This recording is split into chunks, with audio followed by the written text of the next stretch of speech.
नमस्कार जी। इसकी वहाँ चले जाओ, उसकी पार्टी। हाँ जी, बोलिए। अब ये सफाई। आप बोलिए।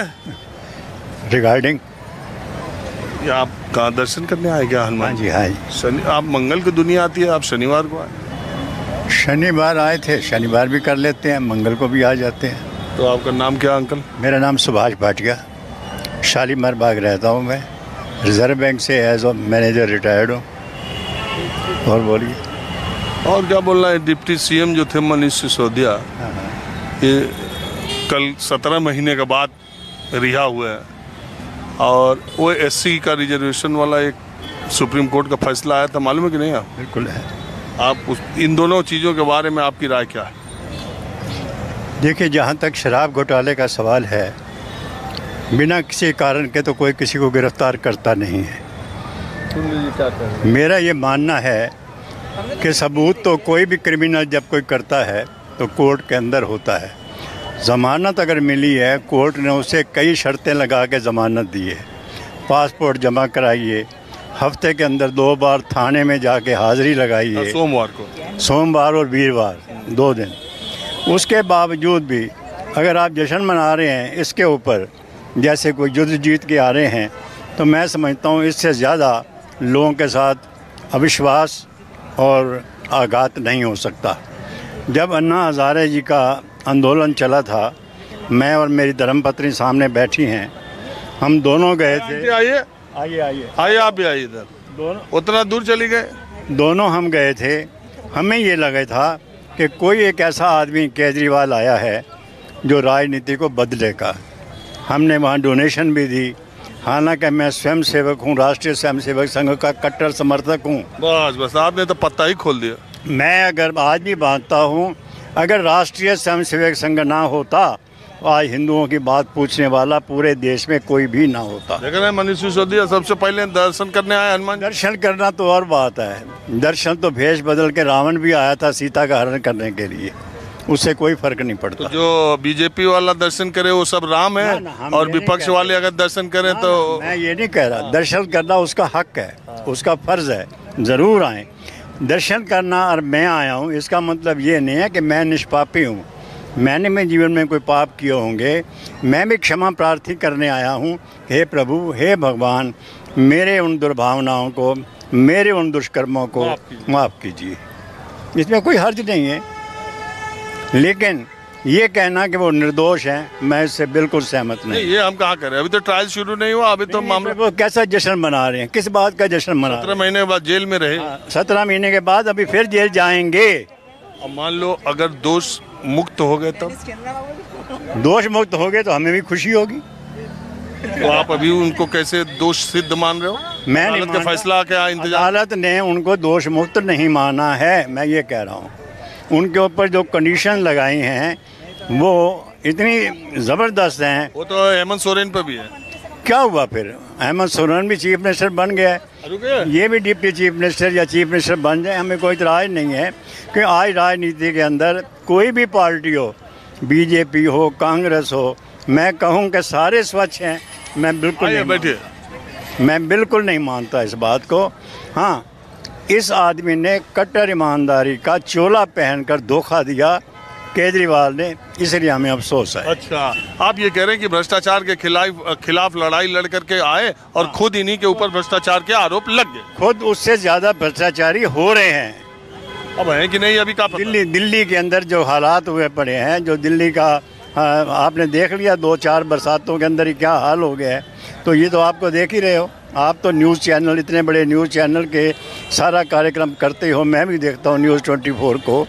लेकिन मैं मानता हूँ कि मैं कोई सर्टिफिकेट देने वाला नहीं हूँ, ना मैं उनको अपराधी घोषित करने वाला हूँ। जब तक वो अपराधी नहीं होते तो अपराध मुक्त भी वो नहीं हुए हैं, ये मानना मेरा काम है। ये अंकल जो बात कह रहे हैं कि रामलीला मैदान में इनको लेके गए थे। बिल्कुल गए थे, अच्छा भी लगा था सुन के सबको कि बहुत अच्छा काम होगा, ये सोचा था। अन्ना नहीं आंधी है, देश का दूसरा गांधी है। बिल्कुल बिल्कुल, खुद नारे लगाए थे। लेकिन सामने तो उसके बाद अन्ना हजारे भी तो दिल्ली से जब गए तब से बैठ गए, वो भी तो चुपचाप बैठ गए हैं ना। वो भी तो वो भी जब कुछ बोलते हैं तो बस केजरीवाल के ही खिलाफ बोलते हैं, बाकी देश में उनको कहीं कुछ गड़बड़ नहीं दिखाई दे रहा। तो बोलना चाहिए ना, जो ऐसे बड़े बड़े लोग हैं। उन्हीं के स्टेट में अजीत पवार के ऊपर इतना भ्रष्टाचार का आरोप लगा और वो आगे एनडीए में वहाँ भी मंत्री बन गए, वहाँ भी सब वही मंत्रालय मिल गए, अन्ना हजारे पता है। नहीं, बोलना चाहिए ना जो अच्छे लोग हैं। गंगा स्नान सबका भ्रष्टाचारियों का, जो बीजेपी में आ गए। अरे आप आरएसएस के होके बोल रहे हाँ, फिर क्या हुआ? जो चीज़ गलत है वो गलत है। हैं? गंगा नहा लिए? और गंगा नहाते हुए लोग मानते हैं कष्ट करेंगे। वो आचार्य रजनीश कहते हैं, हाँ। ओशो जिनको कहते हैं, उनका एक बड़ा अच्छा कोट है, मुझे बड़ा अच्छा लगता है। वो कहते हैं कि गंगा में नहाने को लोग कहते हैं कि पाप धुल जाएगा, तो वो कहते हैं कि तुम्हें तो पता है तुमने पाप किया है, और अगर गंगा पाप धुलती है तो उसे भी पता है, तो पाप करो तुम, धुले गंगा। ये किसको बेवकूफ़ बना रहे हो, भगवान को, गंगा को, या खुद को? बिल्कुल अपने आप को। हम ये मानते हैं जो कर्म मैंने किया है, अच्छा या बुरा, उसका फल मुझे आज, कल या आने वाले जीवन में भुगतना ही पड़ेगा। तो आंटी अंकल तो बड़ा क्रांतिकारी लग रहे, दोनों तरफ चल रहे हैं। है ही क्रांतिकारी वो। है ही क्रांतिकारी वो। तो ऐसे आदमी के साथ घर में भी दिक्कत होती होगी? नहीं, कोई दिक्कत नहीं है, कोई दिक्कत नहीं है, बड़े आराम से अच्छे ढंग से रहते हैं। हाँ, कोई प्रॉब्लम नहीं है। तो ये कह रहे हैं कि केजरीवाल बहुत हाँ, नहीं, जो उम्मीद थी ना उससे वो पूरी नहीं हुई है ना केजरीवाल से। मैं कार नहीं लूँगा, मैं ये नहीं करूँगा, क्या कोठी उसकी बनी है, क्या रहने। मैंने उनसे पूछा था इंटरव्यू में कि आप तो कहते थे कि कार नहीं लूंगा, तो कहे कि बिना उसके काम नहीं चलेगा। जब पद पे आ गए तब पता चला कि बिना कार बंगला गाड़ी के काम। तो बंगला आराम से छोटा भी बन, सिंपल भी बन सकता था। उन्होंने तो ऐसे महल बनाया कि जैसे मतलब कि बहुत बड़े बड़े लोग जो जिसमें पैसे वाले रहते हैं। अरे अब वो 10 साल दिल्ली के सीएम बन गए, अब उनसे बड़ा कौन है? वो तो है ही ना, वो यही समझ वो रहे कोई अच्छा दूसरा वो बंगला उनका तो है नहीं, दिल्ली के चीफ मिनिस्टर का, कल वो नहीं रहेंगे। हाँ, जो आएगा वो लेगा, फिर वो तो लेगा, पर इतने खर्चे करने की लेकिन इतनी सादगी और ईमानदारी की बात करते थे, उन्होंने इतना खर्चा किया, ये थोड़ा। हाँ, ये क्यों किया? इतना खर्चा नहीं करना चाहिए था ना, इतना खर्चा। तो एक बात बताइए, 2 बार पीछे जब चुनाव हुआ दिल्ली का, तब आप किसको वोट देती थी? हम तो बीजेपी को देते थे, उन्हीं को दिया। मतलब वो आंदोलन में अन्ना के जाने के बावजूद भी? हाँ, उसके बाद भी मतलब हमने बीजेपी को नहीं छोड़ सकते। इतने सालों से हमारा क्या कहते हैं ना, खून में और इतने उसमें हम चल रहे हैं, बीजेपी को नहीं छोड़ सकते। आज वाली बीजेपी और पुरानी वाली बीजेपी में कुछ फर्क आप मानती हैं? नहीं, हर बार हर जगह अच्छे लोग भी हैं और बुरे लोग भी हैं। अब जैसे मोदी जैसे लोग भी हैं, और दूसरी अटल तरफ बिहारी वाजपेयी जैसे लोग भी हैं, और दूसरे लोग भी हैं, पर फिर भी ये यहाँ ज़्यादा अच्छे लोग हैं। फिर भी बाकी पार्टियों के मुकाबले बाकी पार्टी नहीं रही, अपोजिशन ही नहीं रही। कांग्रेस ने अपने आप को ख़त्म कर दिया। अभी तो कुछ खड़ी हुई नहीं। नहीं, मतलब अपोजिशन होनी चाहिए, हम तो ये भी मानते हैं। कौन रोकेगा उनको जो काम कर रहे हैं उनको, लेकिन अब थोड़ा तो खड़ा। इस बार जो दिल्ली का चुनाव होगा उसमें कुछ उम्मीद दिखाई दे रही है किसको? बीजेपी की? हाँ, जरूर आएगी, बीजेपी आएगी। बीजेपी की तरफ से कौन मुख्यमंत्री का चेहरा हो सकता है? अभी तक तो हाँ? मैं चीफ मिनिस्टर बनूंगा। बहुत बढ़िया। ये तो मुश्किल है ना कि ये कोई अच्छा चेहरा अभी ढूंढ नहीं पा रहे, खड़ा नहीं कर पा रहे बीजेपी वाले। अरे अंकल को वो तो मजाक कर रहे हैं। मेरे भाई आइए इधर अंकल, थोड़ा मैडम आई, आप भी दर्शन ही करने आई थी? सर हाँ जी, दर्शन करने ही आए। आज आए थे, मनीष सिसोदिया भी था, हमने कहा चले जरा आज। नमस्ते, थैंक यू। तो मैं सोचा जरा इधर ही जो लोग आए उनसे गुफ्तगू किया जाए। मैं ऐसे ही सड़क चलते लोगों से बात करता रहता हूँ। हाँ जी, हम आपका प्रोग्राम देखते हैं। हमारे पापा हैं 83 इयर्स के, हाँ। वो आपका प्रोग्राम कभी नहीं छोड़ते। अरे उनको मैं बहुत प्रणाम करता हूँ जी, ये तो बहुत अच्छी बात है, आप उनको मेरा प्रणाम बोलिए। उनको वैसे मतलब कि थोड़ा घर पे ही रहते हैं, डीटीसी से रिटायर्ड हैं, तो वो आपका प्रोग्राम ज़रूर देखते हैं। अरे बहुत अच्छी बात। तो हम तो आज आए जानने के लिए कि केजरीवाल और सिसोदिया, केजरीवाल जेल में, सिसोदिया करें जेल का फाटक टूटेगा, वो भी आ जाएंगे। अब ये धीरे धीरे सब बाहर आ गए तो उम्मीद है कि वो भी आ जाए इन लोगों की। लेकिन इन लोगों का क्या चाल ढाल से जनता की। एक बात बताएं आपको, जब ये कह रहे हैं कि ऐसे जश्न मना रहे हैं जैसे बहुत अच्छे तीर मार के आए हो, बहुत अच्छा काम करके आए हो, जमानत मिलेगी तो जश्न नहीं मनाएंगे 17 महीने से? नहीं सर, किस बात की? ये अभियुक्त हैं, ये अपराधी हैं, इन्होंने घोटाला किया है, किस बात का जश्न? कैसे आप जज हैं? बिल्कुल जो है मुक्त नहीं हो गए अपने। अरे तो आप ऐसी बात करें, आप जज थोड़ी नहीं है। जज ने कहा है अभी कि भाई इनको आपने गिरफ्तार किया। देखिए बात बताइए, जब सीबीआई और ईडी जो भी है एजेंसियां पीछे लगी हुई हैं, कुछ सोच कर ही लगी हुई लगी है कि लगाई गई?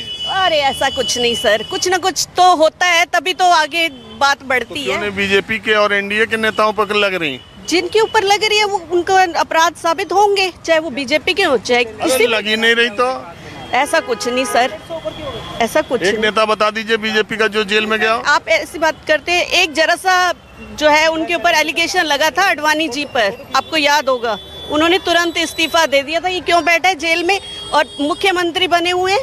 पहले इस्तीफा दे, अपनी जब साफ साबित होकर बाहर निकलेंगे तो फिर बन जाएंगे मुख्यमंत्री दिल्ली के। हेमंत सोरेन को आपने देखा? सर हेमंत सोरेन, हम दिल्ली के हैं, हम दिल्ली की बात कर रहे हैं। हमें इसने जब कहा था कि हम साफ सुथरा वो देंगे, प्रशासन देंगे, भ्रष्टाचार मुक्त, अब खुद भ्रष्टाचार में फंसे हुए हैं, तो क्यों नहीं पहले अपना इस्तीफा देते? जब वो साफ सुथरे होकर निकलेंगे तो बन जाए। वो आपकी बात बिल्कुल सही है, लेकिन वो कहते हैं कि भाजपा की यही चाल है कि पहले फंसाओ और इसके बाद जेल चले जाए तो इस्तीफा। ऐसा कुछ नहीं है चाल। अब एक बात और, शायद ये लीक से हट के है, अब कम से कम 15 दिन से सेशन चल रहा है। आप देखो, हमेशा गलत बोला जाता है, सभापति महोदय को भी, अध्यक्ष जी को भी, ओम बिरला जी को।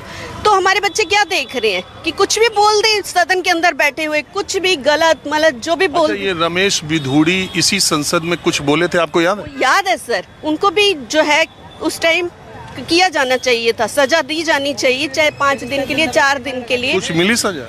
उनको नहीं मिली, लेकिन अब ये ज्यादा हो रहा है सर, अब ये ज्यादा बहुत ज्यादा हो रहा है। जैसे किसने क्या? डेली हो रहा है, एक दिन नहीं, डेली हो रही है, डेली। हम देखते हैं, मैं आपको बता रही हूँ ना, हमारे फादर जो है रिटायर्ड, वो सभा की कार्रवाई ही देख रहे होते हैं संसद की। हाँ, हम भी देखते हैं। हाँ, तो फिर जो है वो बात ये भी बताइए, क्या देखेंगे? हुड़दंग हरदम कोई हमारे बात रखने वाला कोई खड़ा होता है, कोई बात करता है, उसी तम हुड़दंग मच जाता है। बात सही है, जनता की गाड़ी कमाई का पैसा इन लोगों को भेजा गया है सवाल पूछने के लिए, नियम कानून में या आपस में ही इतना झगड़ा। लेकिन एक बात ये बताइए कि भारत की आज़ादी जब से हुई है तब से उपराष्ट्रपति के खिलाफ हटाने के लिए उनको अभी 87 सांसदों ने बताया जा रहा है कि दस्तखत कर दिया, क्योंकि वो एक तरफा बात करते हैं, वो विपक्ष को वो, और देखिए उनको टोन टेनर तक को लेकर के, और वो भी अभी देखिए जया बच्चन को लेके उन्होंने कह दिया कि सेलिब्रिटी। अमिताभ जी से इतनी प्रॉब्लम है तो नाम हटा दे अमिताभ जी का, पीछे अपने जया अमिताभ ना रखे, जया बच्चन कर ले खाली। भाई ऐसा है, जया बच्चन के नाम बच्चन, सुनिए यही बात दिक्कत है, वो उनकी दिक्कत क्या है वो जाने, और वहाँ उनका नाम जो नॉमिनेशन में था वो जाने। लेकिन बच्चन भी, अगर वो जया बच्चन भी बोला जाए तो वो अमिताभ बच्चन की टाइटल है, ठीक है, वो जया बहादुरी कहे जाने को नहीं कह रही हैं। लेकिन उनका शायद वो इतने 24 वर्षों से है, 18 साल पूरा कर चुकी हैं। इसके पहले पीठासीन अधिकारी उनको जया बच्चन बोलते थे, उन्होंने कहा ये नई परिपाटी, उन्होंने कहा था, मैंने अभी पीछे उन्होंने कुछ चेंज किए हैं शायद, तभी उनका बीच में अमिताभ आया, तभी वो बोलते हैं। सभापति ने कहा, देखिए हम वो उस पे नहीं जाते, उनका मसला है। सभापति ने ये बात कही धनखड़ साहब ने कि भाई आपका नाम, जिस नाम से आपको इलेक्शन सर्टिफिकेट मिला वो नाम मैं पढ़ रहा हूँ, उस पर तकरार होती रहती है। वो कहती है नई परिपाटी आपने शुरू कर दी दुनिया। तो जो लोग ये कहते हैं कि अमिताभ से दिक्कत है, मैं आपकी बात कर, अगर उन्हें अमिताभ से दिक्कत होगी तो बच्चन से भी दिक्कत होगी, लेकिन वो जया बच्चन हैं और जया बच्चन कही जाती है, तो छोड़िए उनका मसला। पहले ये आप बताइए कि आपने कभी आम आदमी पार्टी को दिल्ली में वोट किया था कि नहीं? सर एक बार किया, उसके बाद मतलब कि दिल से उतर गई ये पार्टी, बिल्कुल उतर। एक बार दी थी? हाँ जी, मेरे हस्बैंड MCD टीचर है। टीचर है? हाँ जी, MCD में। तो MCD में ये लोग क्या किए हैं 1.5 साल में, कुछ बताइए। वही बता रही हूँ सर, जो है पहले तो चलो पे आती थी, लेट ही आती थी, इन्होंने बड़े वादे किए थे, अब अभी पे 22, 23, 24 कई बार पूरा महीना नहीं आती सर, ऐसे हाल है। क्योंकि सारा पैसा तो इनकी जनमत याचिकाओं में चला जाता है, कहाँ पे देंगे ना कोई बच्चे का अब एमसीडी जब बीजेपी में की थी तब कब आती थी इस पे? लेकिन सर अब तो बिल्कुल भी ना कोई अलाउंस आ रहा है ना कोई कुछ। एजुकेशन अलाउंस बच्चों की जो पढ़ाई के लिए आता है वो बिल्कुल नहीं है। चलिए ठीक है, आप रुकी, बात की, बहुत शुक्रिया। Thank you sir. हाँ जी।